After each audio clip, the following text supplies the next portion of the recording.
Welcome to Neeti Katha Kids.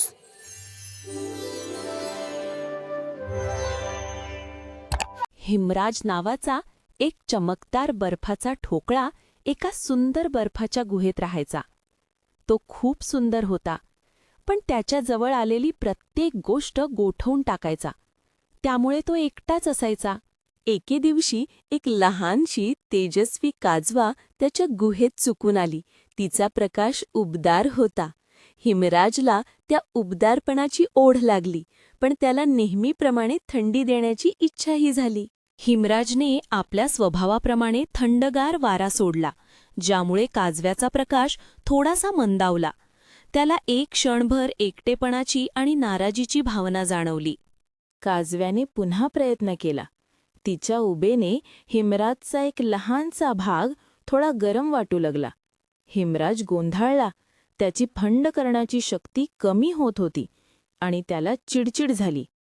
अचानक एक जोरदार थंड वारा आला, ज्याने काजव्याचा प्रकाश विझवण्याची भीती निर्माण झाली. हिमराजला पहिल्यांदाच खूप भीती वाटली. त्याला त्या चिमुकल्या उबदार प्रकाशाचे संरक्षण करावेसे वाटले. त्या क्षणी हिमराजला जाणवले की उबदारपणाला दूर ढकलल्याने फक्त अधिक थंडी आणि एकटेपणा येतो. त्याने ठरवले की तो आता थंडी देणार नाही, तर त्या उबदारपणाला स्वतःमध्ये सामावून घेईल. हिमराजाने काजव्याला आपल्याजवळ येऊ दिले. त्याने कोणतीही थंडी सोडली नाही. त्याच्या पृष्ठभागावर आतून एक मंद, उबदार चमक येऊ लागली आणि काजव्याचा प्रकाश अधिक तेजस्वी झाला. हिमराज आता केवळ बर्फाचा ठोकळा राहिला नाही, तो उबदार हृदयाचा बर्फ बनला होता.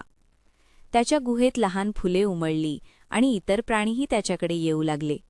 उबदारपणाने थंडगार हृदय वितळते.